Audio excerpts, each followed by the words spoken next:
बृहत वाङ्मय में कहा गया है, जहाँ ये तिन्निवणिया मूलम घेतूण निगया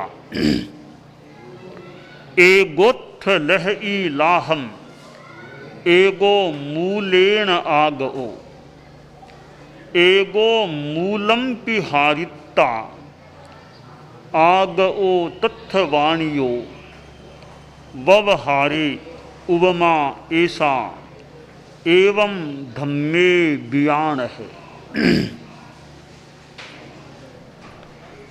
एक सेठ था, उसके 3 लड़के थे। एक दिन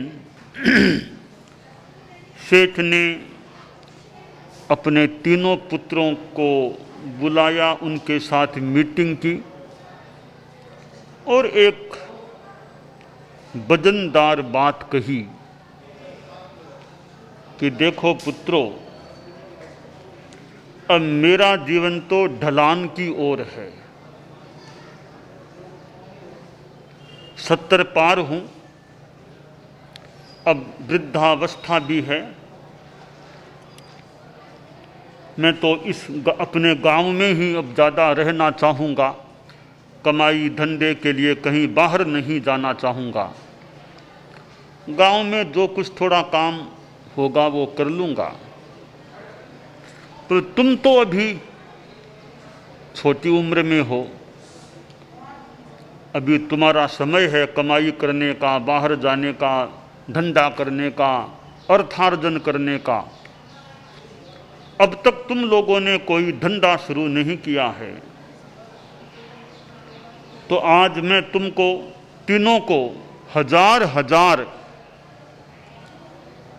रुपये दे रहा हूं और तुम कहीं बाहर जाओ, शहर में कहीं जाओ, जहां ठीक लगे वहां जाओ और इस 1000 रुपये की राशि से काम धंधा शुरू करो, कमाई करो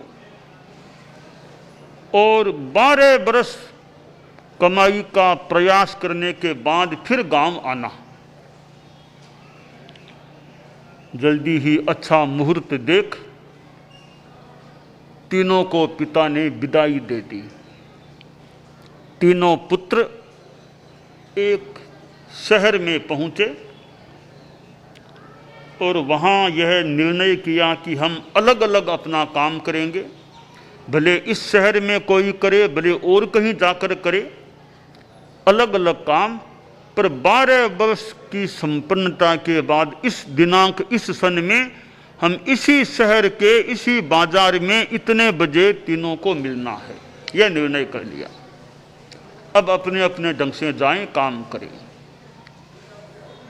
तो कोई उसी शहर में रह गया, कोई आसपास कहीं चला गया कमाई करने के लिए। सबसे बड़ा भाई था तीनों में, वो किसी दूसरे शहर में चला गया। सोचा कि क्या करूं, मैं पढ़ा लिखा नहीं हूं, काम धंधा करना ज्यादा जानता नहीं हूं। माता पिता के लिए एक संस्कृत के श्लोक में कहा गया है, माता शत्रुः पिता वैरी येन बालो न पाठितः। माता शत्रुः पिता वैरी येन बालो न साधितः।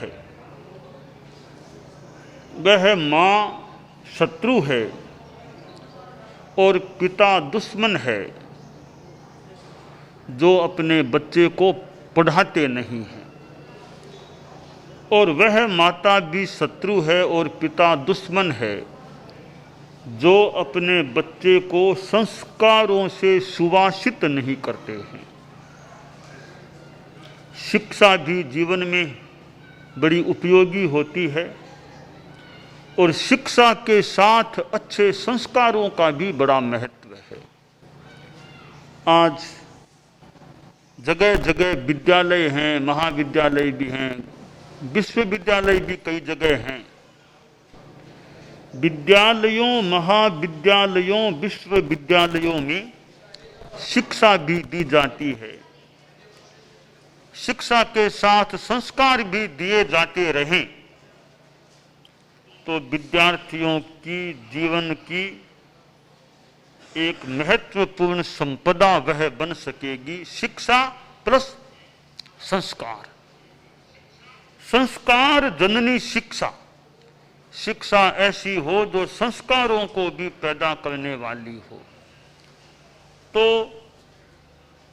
संस्कार युक्त शिक्षा का बड़ा महत्व होता है।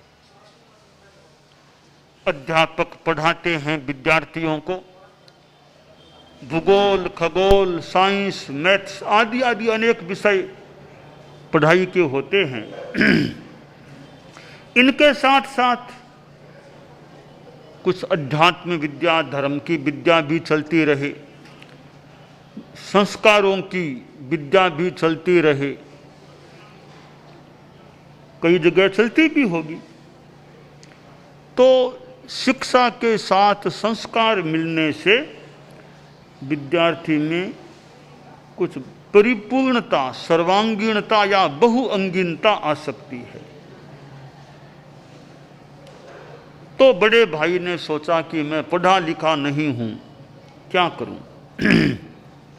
मन में आया मैं जुआ खेलना तो जानता हूं, तो जुआ खेलूं, आना होगा तो कुछ आ जाएगा। जुआ खेलना शुरू किया, आया तो कुछ नहीं, जो 1000 रुपये थे वे भी मानो जुए की अग्नि में स्वाहा हो गए, खत्म हो गए। अब क्या करें, क्या करूं? लकड़हारा बन गया, जंगल जाता, लकड़ियां काट के लातार बेचता, यूं काम चलाने लग गया। यह बड़े भाई की बात है।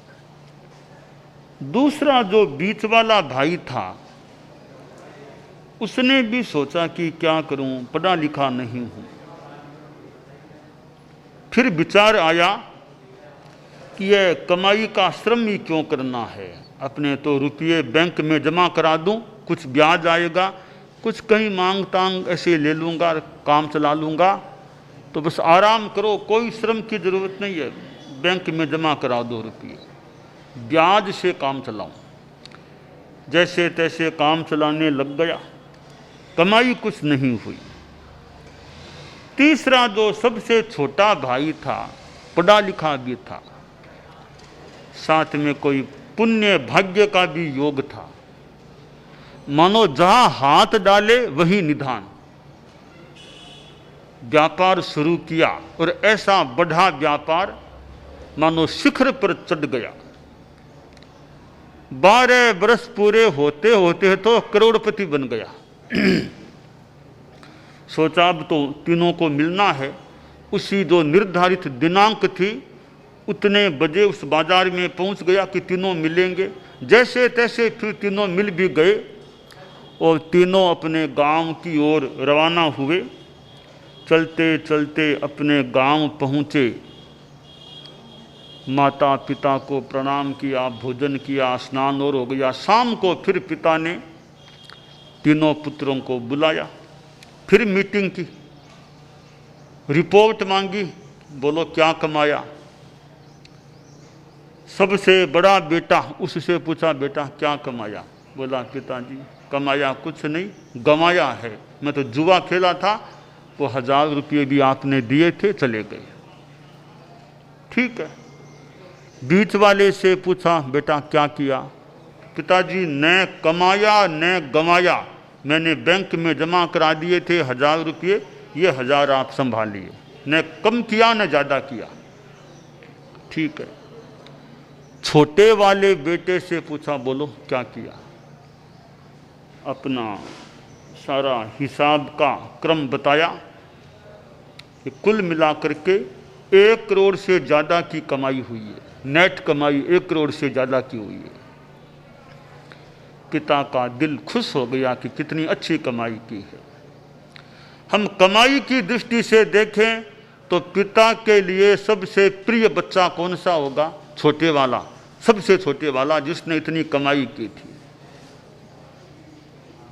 यह एक दृष्टांत है, उपमा है कि बड़े बेटे ने मूल पूंजी को भी गंवा दिया, बीच वाले ने मूल पूंजी की रक्षा की, बढ़ाया भी नहीं, छोटे वाले ने मूल पूंजी को बढ़ा दिया। हम धर्म के क्षेत्र में विचार करें, जिनेश्वर भगवान के मानो हम सब बेटे हैं, मनुष्य हैं। हम में से कुछ लोग ऐसे हो सकते हैं जो जीवन में कोई करने वाले पाप ज़्यादा करते हैं, हिंसा, झूठ आदि आदि, और वे मनुष्य गति से मरने के बाद नरक या त्रियंच गति पशु आदि की योनि में जाकर पैदा हो जाते हैं। यानी ये मूल पूंजी जो मनुष्य जन्म की थी उसको गंवा दिया और नीचे चले गए। कुछ लोग जिनेश्वर भगवान के जो मान लें बेटे, वे ऐसे हो सकते हैं, न तो ज़्यादा पाप करते न धर्म ध्यान साधना करते, वे मरकर के वापिस मनुष्य योनि में पैदा हो जाते हैं। यानी मूल पूंजी की सुरक्षा कर ली, मनुष्य थे फिर मनुष्य ही बन गए, न नीचे गए न ऊपर गए। कुछ मनुष्य ऐसे जो धर्म की अध्यात्म की साधना करके, संयम पाल करके, श्रावकपन साधुपन कुछ भी पाल किया और अच्छी साधना करके मर करके देव गति में पैदा हो जाते हैं। कोई मोक्ष में चला जाता है। तो ये उस छोटे, सबसे छोटे बेटे के समान हैं जो मूल पूंजी को बढ़ा लेते हैं। आप लोग गृहस्थ हैं, आप लोगों के लिए यह एक चिंतन का विषय दिया जा रहा है कि आप सेठ के बड़े बेटे के समान हैं या बीच वाले बेटे के समान हैं या सबसे छोटे वाले बेटे के समान हैं, या कौन से बेटे के समान बनना चाहिए तो छोटे बेटे के समान ही। धर्म की दृष्टि से तो मनुष्य गति से लाभ उठा करके कोई देव गति में जाए या कोई मोक्ष में जाए। बीच वाले बेटे के समान बनना भी कोई बड़ी बात नहीं, और सबसे छोटे वाले बेटे के समान बनना तो खराब बात है। तो सारांश की बात है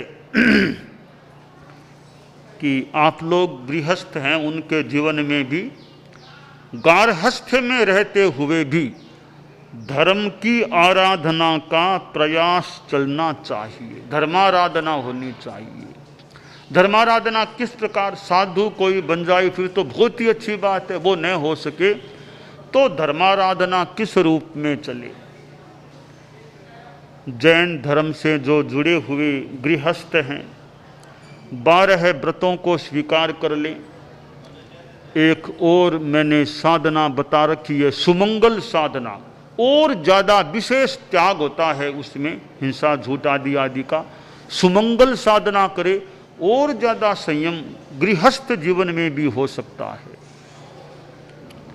मान लो कोई जैन नहीं भी है, नॉन जैन है, अजैन है, कोई बात नहीं, अपनी अपनी विचारधारा हो सकती है।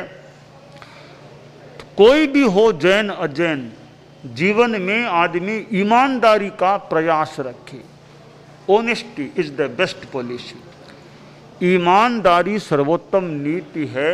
यह ईमानदारी, लेन देन, व्यवसाय, धंधा, काम जो भी हो, उसमें जितना संभव हो सके ईमानदारी को रखने का प्रयास हो। बेईमानी नहीं, बेईमानी का पैसा घर में नहीं। एक पैसा ईमानदारी से अर्जित होता है, ईमानदारी पूर्ण कार्य से अर्जित होता है, और दूसरा पैसा अन्याय अनीति से पैदा होता है। दोनों पैसे तो हैं, पैसे की हिस्ट्री में अंतर है। एक पैसे की पृष्ठभूमि में ईमानदारी है, दूसरे पैसे की पृष्ठभूमि में आधार में बेईमानी है। एक का आधार गलत है, दूसरे का आधार निर्मल है। पैसा भी अगर शुद्ध है, यानी ईमानदारी से अर्जित है, यानी व्यवसाय में अर्थ के अर्जन में शुद्ध साधन है, धर्म है, तो छोटे वाले बेटे के समान आप मानो कुछ अंशों में हैं। जीवन में अहिंसा है, हिंसा, निष्ठुरता, हत्या नहीं। पंचेंद्रिय प्राणी की हत्या से बचने का प्रयास, किसी भी आदमी की तो हत्या करने का मनोभाव ही न जागे। कई बार कुछ लोग आते हैं, हमने अबॉर्शन करा लिया था, वो हो गया था, अब दंड दे दीजिए। ठीक है, गलती का पश्चाताप होना भी अच्छा है, पर पंचेंद्रिय प्राणी की हत्या वाला काम डॉक्टर भी ध्यान दें कि भी ऐसा काम जिसमें बच्चे को खत्म किया जाता है, ऐसे कार्य से डॉक्टर भी कैसे दूर रह सके, चिंतन रहना चाहिए। तो ये हिंसा, साथ में ज़्यादा गुस्सा, आक्रोश, ये हैं तो मतलब जीवन में खराबी है। और अहिंसा है, हिंसा हत्या से यानी बड़े प्राणियों की हत्या से बचने का प्रयास, ज़्यादा गुस्सा नहीं, शांति है, व्यवहार में शांति है, उत्तेजना आक्रोश नहीं, ज़्यादा लोभ नहीं, और जितना त्याग संयम खान पान में रह सके वो है। तो जो आदमी ज़्यादा धर्म तो नहीं करता फिर ज़्यादा पाप भी नहीं करता, वो एक बीच वाले भाई के समान, बहुत साधना करने वाला तो छोटे भाई के समान, सामान्य जीवन जीने वाला, न ज़्यादा पाप न ज़्यादा धर्म, बीच वाले भाई के समान। और खूब धर्म की साधना करने वाला तो है ही कल्याण का भागी, पर बड़े भाई के समान जो हिंसा हत्या का काम, उससे गृहस्थ भी बचे। तो गार्हस्थ्य में धर्म, नेकी, ईमानदारी, मन में दया करुणा की भावना, योग ध्यान की साधना भी एक अच्छा प्रयोग है अध्यात्म का, स्वाध्याय भी एक प्रयोग है। और यह नैतिकता जीवन में रहे, यह भी एक बहुत अच्छी बात होती है गृहस्थ जीवन के लिए।